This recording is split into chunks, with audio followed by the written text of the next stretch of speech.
G'day legends, I hope that you are having a fantastic day and a fantastic start to the week, and I'm pretty sure the Super Bowl is on in America, so I hope whoever you're going for in that, I don't even know really what it is, but I hope that you are successful, and if you're not, at least eat like 1,000,000 calories of wings and beer.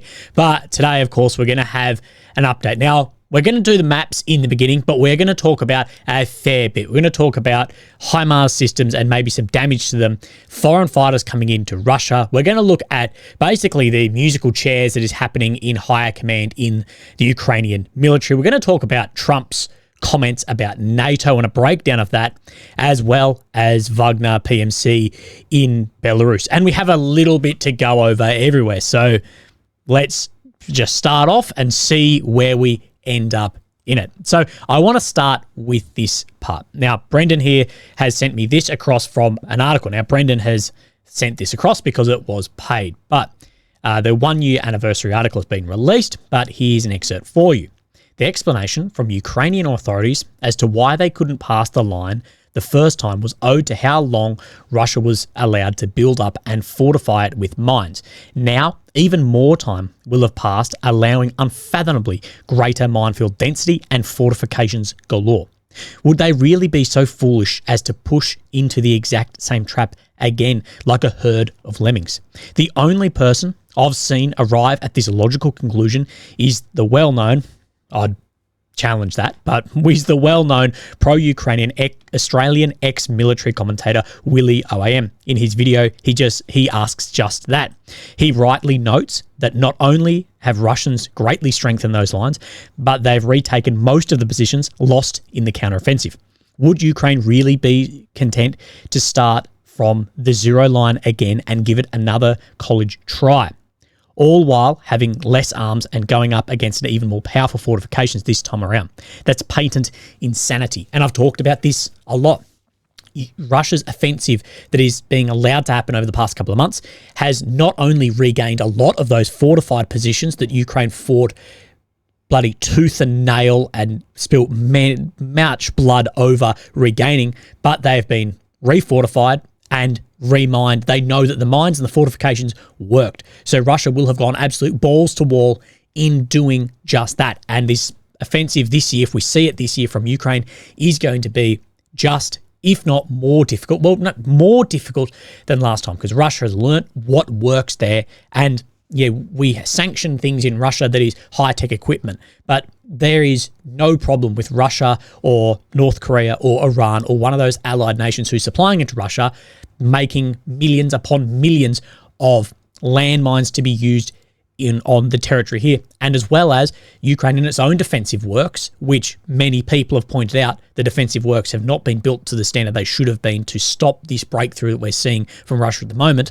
But Ukraine will be laying things like its own landmines that cause an issue as well, just for freedom of movement on the ground. It is going to be very, very difficult to see exactly where this goes. So I like to see that someone else appreciates some of the work that I do. Now, we are going to talk about the maps and the offensive of where Russia is making ground, where Ukraine has regained some territory too. So, of course, this is Ukraine in the center, the capital of Kyiv. Now, where everyone's eyes should be, and I think that they're being averted somewhat, but is in Avdiivka. This is the reason why we may have seen change in command, as well as we are seeing potentially a large frontline movement and cut off maybe in here, as we just know that this is a developing situation, not in Ukraine's favor. So we'll look at the maps and we'll talk about what is happening, as well as from some on-the-ground information. So today, of course, is the 12th. We will roll back to yesterday. Now, this is the deep state map.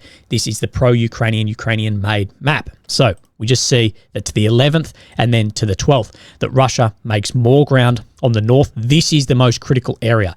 This road here, there is no way this is not under small arms fire control. I served in the military for a number of years.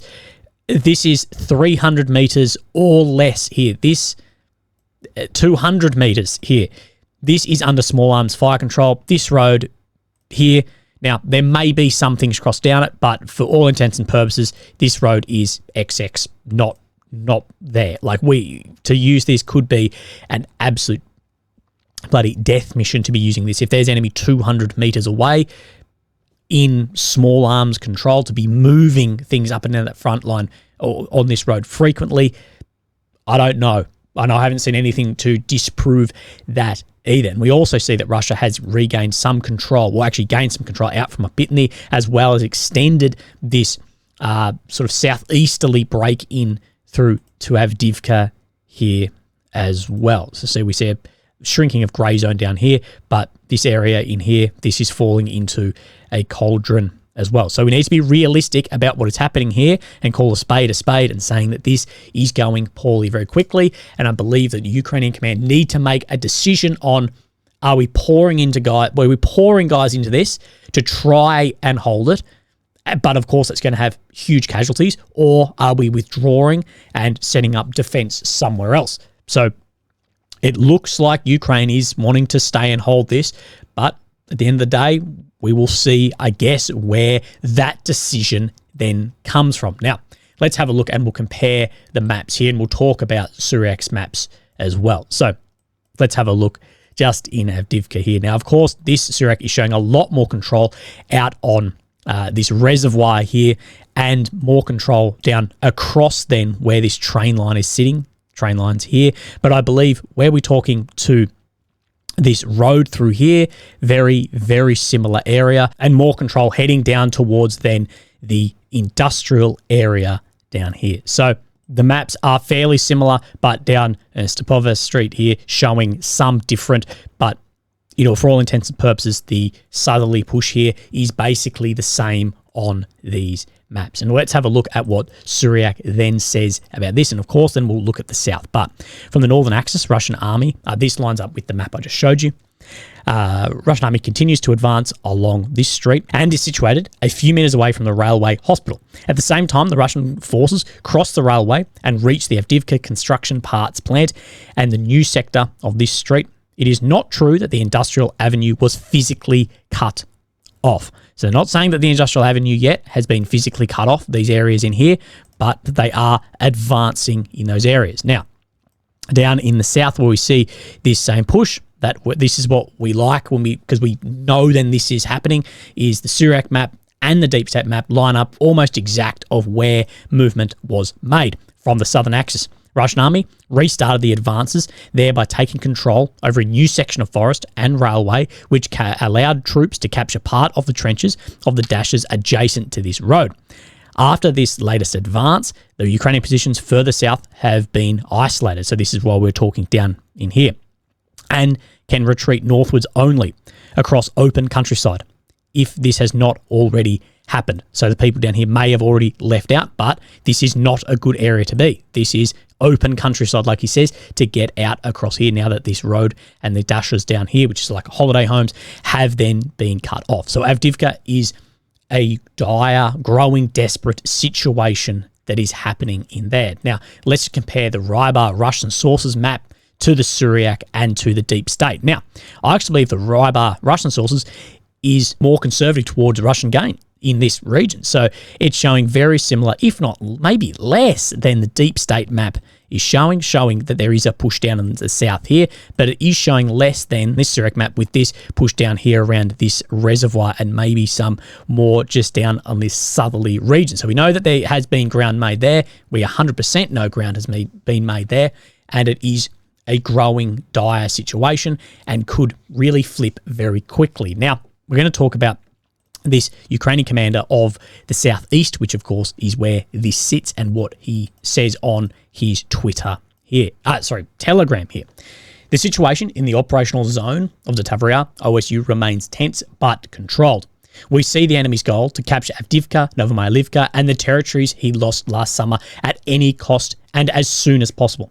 The enemy is increasingly adding armoured groups to assault infantry groups, so they're putting in a lot more armour, that Russia is putting in more stuff. But the Ukrainian soldiers firmly hold the defence. We saw just in the video yesterday Ukrainian soldiers complaining that the defence was never set up like the MOD said that it would be and that it had been. The Russian aggressor is being actively destroyed and taken prisoner, including our fresh forces that have entered the battle. So we know now more reserves have been pushed into here. And then he speaks about then the occupiers being the Russians, losses from yesterday and then the strikes. But let's keep in line. Together we will win. Glory to Ukraine. But we can see here that Russia still is launching a lot of artillery barrages down into here. Now, more footage has come out showing when this movement first came through these regions here, we saw that Russia used tunnels to get through, and Russian special forces did that. And more footage has come out through Russian Telegram channels of this actually happening. So I won't show you all of this, but if you'd like to watch it, it will be on my Telegram of these guys moving then through these pipes. And then they managed to actually push up into Avdiivka and have held that position once they got in around the back of where Ukraine was. So we'll jump onto the Syriac map and we'll have a look then at Avdiivka, because this is then the Google Earth overlay, and we'll see what they're looking at. And of course, this right here, this is that road that I said was probably most likely cut off, as it will be well within range of just small arms fire, any machine gun fire. And we did say yesterday that apparently there is a path down through here to get into Avdiivka, but that is getting closer and closer as well. Now, what I did want to show you just here is where Ukraine does still hold some of the high ground and will be having, an effect on the Russian forces from down in here. Now, this is the bit of ground just here of which we're not really sure, because the Rybar Russian sources, Deep State, isn't showing that Russia control this ground. But we can see that Ukraine control some of these high grounds right here. Now, we can actually have a look at how high this is on Google Earth. So if we come down, I think it is this pin drop right here, and we're turned the wrong way. So this is then this reservoir, and it is this high ground in here. Now, this can be very, very important. I know this isn't a mountain. It's not even a hill, but something like this in somewhere so flat does have a real effect, especially for things like mortar positions that may be firing from the backside of this up over the top and having effect down in these areas. Any sort of ground like this is increasingly important for this area as it comes under more and more Russian control, especially if they need to withdraw and some level of drawing fire away from people withdrawing from here. But there's been no official statement about withdrawals yet, and it's only then speculation. So we'll come down into Mariinka, Polbita here, and let's see if we see a change. We see that Russia did extend the grey zone here. Now, this is what then Syriac has to say about this, that they're saying they did then push down this road from Mariinka to Polbita in here. So slightly the same area, but showing differently on the maps. So Russian army restarted the advances towards Polbita. Russian forces took control over a section of the forest belt adjacent to the settlement after the Ukrainian army retreated from there. So we know there was a movement there, but we're not sure then how that is looking. Now, Avdiivka, we don't see any changes in here. We don't see anything on this Uruzani front, nothing on this Robotny front. And then we come down into Krinky, and there is no change in ground here, but although we have seen over the past week a slight shift in how this is looking. But situation on the Kherson front, this is the same area. The fog of war around the town of Krinky has cleared. The Russian army's inability to storm the center of Krinky allowed the Ukrainian army to move new troops to the bridgehead and expand it slightly. However, the Ukrainian situation remains very complicated given the continued Russian artillery on a small 0.85 square kilometer areas. So this is a very small area in here, and we know this is getting hammered by Russian artillery, but is defended from Ukrainian artillery on the other side of the Kherson Oblast. And there has been a lot of talk about how important actually is this bridgehead, because how can it realistically expand? Just the amount of stuff that would have to come across into this small area to actually launch a further expansion out here of armored assets, of troops, would be increasingly difficult. But we do know that Russia has moved, thousands of troops down into this area, so they have assessed that there may be a real risk of that then happening. We'll just push up to the north of Avdiivka here. Of course, this is Bakhmut, Klishkivka. We have seen Russia's trying to get across then this railway, and Ukraine has been pushing back very hard. And we do see that where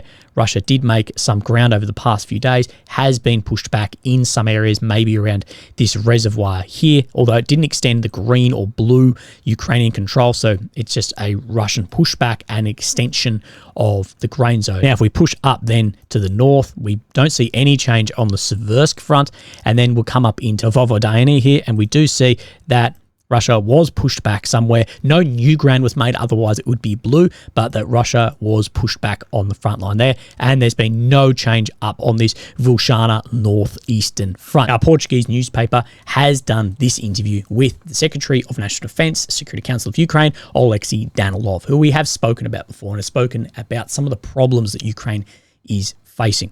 And he does say here, Russia is receiving help from North Korea and Iran, and this has led to some changes in the situation. It has led to a lot of changes in the situation. The biggest problem Russia was having last year was shell hunger, and we knew that up and down the front line, and that has seemingly just been solved overnight. Now, I can tell you, industry doesn't just grow out of the bloody ground. That has been solved from weapons like that coming in across borders by the millions. North Korea can basically has just mobilized its whole bloody civilian workforce forever to just build things like shells. They've got the biggest artillery batteries in the world. Yeah, it's not HIMARS. Yeah, it's not M777s, but they've got bloody that many of them. It's ridiculous and can just make these dumb shells. The West, we are massively struggling to not only fill our own supplies and then have enough to give Ukraine. We know Ukraine is having shell hunger all over the front line, and this is why Avdiivka is in the situation that it is. It says if the Western world does not significantly increase shipments of weapons and ammunition, the situation will become really complicated. Leaving an appeal when asked about the immediate needs of Kiev's forces, we need of weapons, that he says they need more.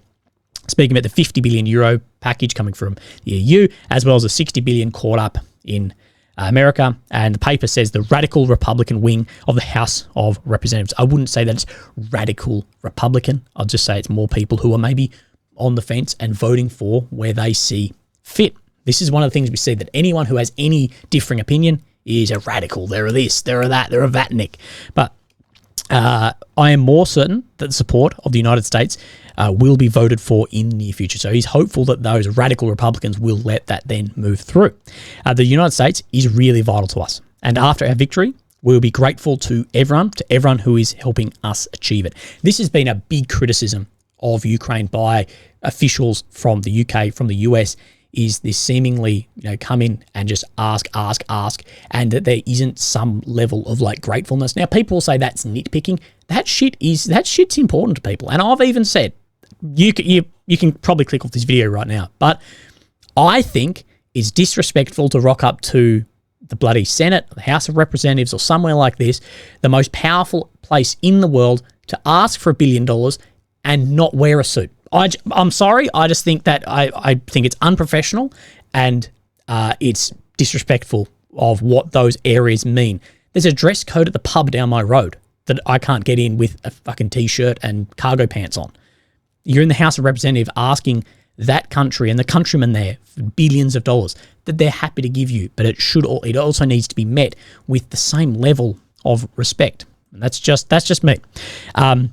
We really want to be more powerful than the enemy, who currently has an advantage in the skies over Ukraine, as he has a large number of planes. Until we have the same amount, it will be very difficult for us to continue fighting. Of course, speaking about the F-16s, the critique here is that Portugal is just training. They're not giving any fighter aircraft, but to the same number of planes in there, that's just not going to happen in the short term. For how long it takes, Russia is still going to have the significantly larger and more powerful air force, although strategically, as far as used in air defense and used for tactical, maybe deep strikes in occupied territory, the F-16s will be great. It may help level that, but there will still be a push over. Russia does have in the hundreds of Gen 4 Plus aircraft, and the F-16s going in. They're not going to just level this instantly, but it will decrease Russia's freedom of movement of those planes. That is definitely for sure. Zelensky yesterday has announced 4 new appointments for the upper echelon of command,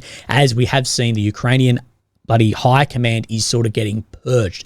So this will be a replacement of the commander of the ground forces, the TDF, the Territorial Defense Forces, and the Airborne Assault Forces. These have all been replaced. And this comes days after the dismissal of General Zaluzny. So let's have a look at exactly what is happening in here. And I think there is some very interesting stuff. So this Defmon, he is a very pro-Ukrainian blogger online. Very massive. And he says, I'm amazed how quickly this went from, it's a Russian narrative that Zelensky wants to fire Zaluzny. There is no friction. Everything is great. To Zaluzny had to go. He did not live up to expectations. Syrskyi is great, and he was successful in 2015 in Bakhmut. And we have seen a narrative change. Now, he's quoting here just like people online. Attacks on journalists, analysts, and people in general who point out issues in the Ukrainian systems has to stop. You cannot default to, you must be a Russian asset as soon as you disagree. You are doing the same as the Vatniks when they just default to Ukrainians being Nazi. And this is something you cannot critique anything, even if you have realistic critiques, and that would actually help in the long run. And he calls out this article here, which is very different from what people are saying on the ground about General Syrskyi and his accomplishments then on the front line. And I got this from a guy I know in Ukraine who is funny. The revolution has begun, finally. Guys on the front lines have already said that they are going to refuse to carry out Syrskyi's orders. It looks like the butcher of Bakhmut and the dictator of Debrecen will have to concede. So it'll be very interesting to what happens in the commander's upper echelon, exactly what is happening there. But to say that you can't critique anything or point out, factual information, that is going to be a massive, massive problem. Now, we have seen the first appearance of what is allegedly the first battle-damaged HIMARS systems traveling from Poland to the US. Now, let's have a look over this. And people did track these planes here across the sky from Poland into the US, and there are some screenshots of then the Antonov plane arriving in Ukraine. Now, this is from this channel here, whose views have just blown up because of this video. And we do see then this HIMARS system then... This HIMARS system being unloaded off the truck, seeming to have, very light, if any damage, like there's a flat tire, but as far as massive damage, no. And then we see then this one come off that does seem to have more damage to the front. Well, that's not going to be the driver's side, is it, in bloody an American vehicle? But on the other side of the vehicle here, there seems to be some light damage, but these aren't, exploded. There is damage, but it's not anything major. And this has caused a lot of speculation about what exactly is this. And we have a better photograph here of this vehicle with the flat tire. It's dirty, whatever. It's a military vehicle, but doesn't seem to have any huge damage. Now, for like light repairs and maintenance, they can be fixed in Western Ukraine, as well as there's a number of workshops that have been set up in Poland for Western vehicles moving out, everything from these to tanks, moving out to be fixed to head back into Ukraine, because of course Russia can't target that. Well, won't target that. And what does this actually mean if these going back? Well, it depends. It could just have a bloody blown up engine. The vehicle could just be stuffed. It may just need higher maintenance that can't be done in country, and nothing is confirmed of what has actually happened here.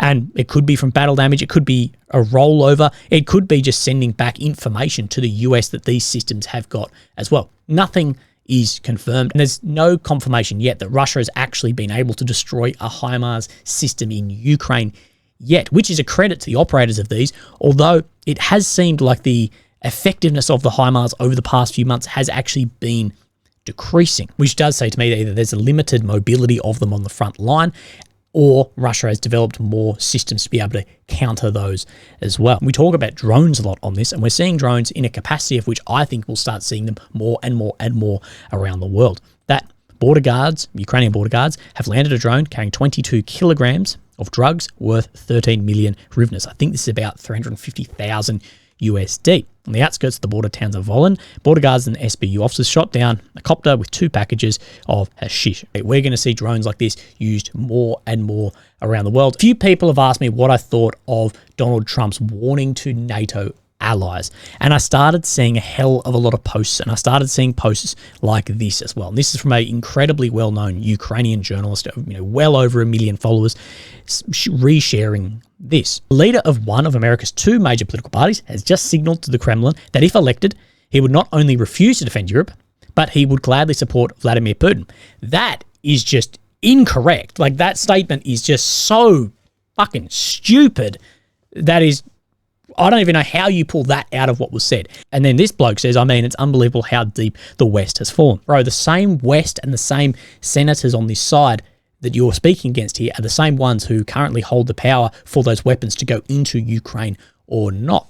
Anyway, let's do something that is out of the realm of modern day journalists and actually watch and listen to what was said, and then maybe add some background here as well. So let's see what the big T-man has actually said. NATO was busted until I came along. I said, everybody's going to pay. They said, well, if we don't pay, are you still going to protect us? I said, absolutely not. They couldn't believe the answer.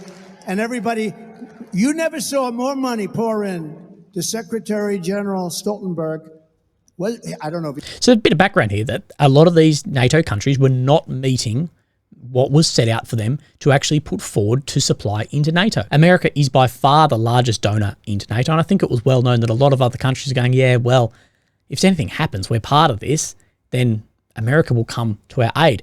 And his whole bit was, you know, you need to put up the percentage of which you said you'd actually make it to provide your own defense as well. It can't just be all of us. He is anymore, but he was my biggest fan. He said, all these presidents came in, they'd make a speech, they'd leave, and that was it. And they all owed money, and they wouldn't pay it. I came in, I made a speech, and I said, you got to pay up. They asked me that question. One of the presidents of a big country stood up and said, well, sir, if we don't pay and we're attacked by Russia, will you protect us? I said, you didn't pay? You're delinquent?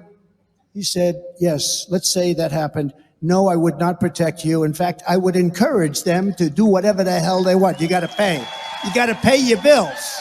So that's where they've drawn that long bow of this. Now, maybe the choice wording there wasn't good. Like to say encourage, yeah. But write this, that he's gladly support, that's just stupid. And people like this should know better, and it has a very bad reflection on that as a whole. Now, what is he actually referring to? Well, NATO allies agreed in 2014, after Russia annexed Ukraine's Crimean Peninsula, to halt the spending cuts that they had made after the Cold War had ended and move towards spending 2% of their GDPs on defense by 2024. So giving 10 years to get up to 2% of your GDP spending for then defense. And a number of countries weren't making that and weren't making that contribution, and then they won't be making this as well. Now, of course, those budget cuts were coming because once the Soviet Union collapsed and the Cold War ended, well, why do we need this? As we're now part of NATO, NATO's, you know, why do we still have this? Are we going to put money in? And we've got the US over the top.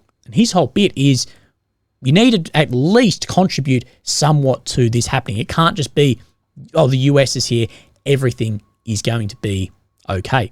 And I think the wording is poor, but I can understand where this is actually coming from. People still need to pull their own weight in this. Now, what we're going to talk about is Wagner in Belarus. And we've talked in length about this before, that we have seen some Wagner guys go back to Africa. We've seen some of them go to Syria. And there's also been some go into Belarus for further training, and speculation that there may be a new front line open in the north of Ukraine coming down from Belarus. This was shared through the Grey Zone, which is Wagner's like official Telegram channel. Fresh footage of joint exercises between fighters of the Wagner Group and units of the armed forces of Belarus. According to the plan, the attack aircraft had already occupied the enemy dugout, and following them, subgroups of allied units were entrenched. So basically moving forward, pepper potting up to then these positions to infill them. And we see a little bit of this footage here. This guy with the camera on, I presume, is the Russian guy doing the training here. This is very similar to what like a section commander would do on the ground, training guys, and then getting these guys to move up training here. And there are a couple of bits of interesting footage as these guys do move up through then the heavy snow here, sort of bounding up. We do see that a lot of these guys are running cans, suppressors on their weapon systems. What to me does say that they are, see here, you see the can, that they are a higher level unit in the Belarusian army. Now, that's not proof or evidence of anything, but it tends to align with when you're seeing suppressors on weapons. It seems to be a better group who's doing, you know, behind the line or, you know, deeper sort of special ops. There's a reason for regular conventional forces not running suppressors too. Everyone's like, oh, it's cool. The fire and the like battlefield inoculation of the sound and the flash, that has real world effect in conventional force fighting as well. So there is part of that. Now, that's just my absolute 2 cents takeaway from that. But where this leads us into is CNN had a report today that 15,000 Nepalese have been fighting in Ukraine for Russia, although the Nepalese government said officially it's around 200. Now, this is in Bakhmut, And this is a Nepalese fighter here fighting for Russia. Now, back in September, the MOD had this, and I'm sure we went over this, but as of late June 23, Russia has been appealing to citizens of neighbouring countries with recruitment adverts for individuals to fight in Ukraine. Online adverts have been observed in Armenia and Kazakhstan, where Borat's from, for $5,000 USD in initial payments and salaries of $2,000 USD. There have been recruitment officers in Kazakhstan's northern here. Russia's approached Central Asian migrants. And to be honest, I'm actually very surprised that Russia is actually not recruiting more across borders. I've floated the risk before of Afghan National Army, like Western-trained guys, being recruited for Russia, as well as from African countries where Russia has a lot of power. What Russia is promising is streamlined citizenship, which for a lot of these people is a hell of a lot and really good money. You're talking $5,000 US dollars on initial payments and $2,000 US dollars a month. For the absolute majority of the world, that is an unbelievably high amount of salary. Yes, it's dangerous, and it's easy for you and I to sit here and go, who would ever do that? There's a hell of a lot of people around the world who the citizenship and that amount of money is very, very, very appealing, and it's very naive of us to sit in a country like Australia or the US or one in the EU and know who would ever do this, and we're not in that situation. We're not one of the A&A guys who the West abandoned in Afghan, who is being hunted down, who can't work doing anything officially and has a lot of military skill. Something like this could be incredibly appealing, and I'm sure there's more of it happening behind the scenes as well. And I think in the future, as Russia needs to get more numbers, mobilization is unpopular. Something like this really doesn't have that effect on the population. I think we're going to see more and more of it, just like we saw with Ukraine offering for foreign fighters to come and fight.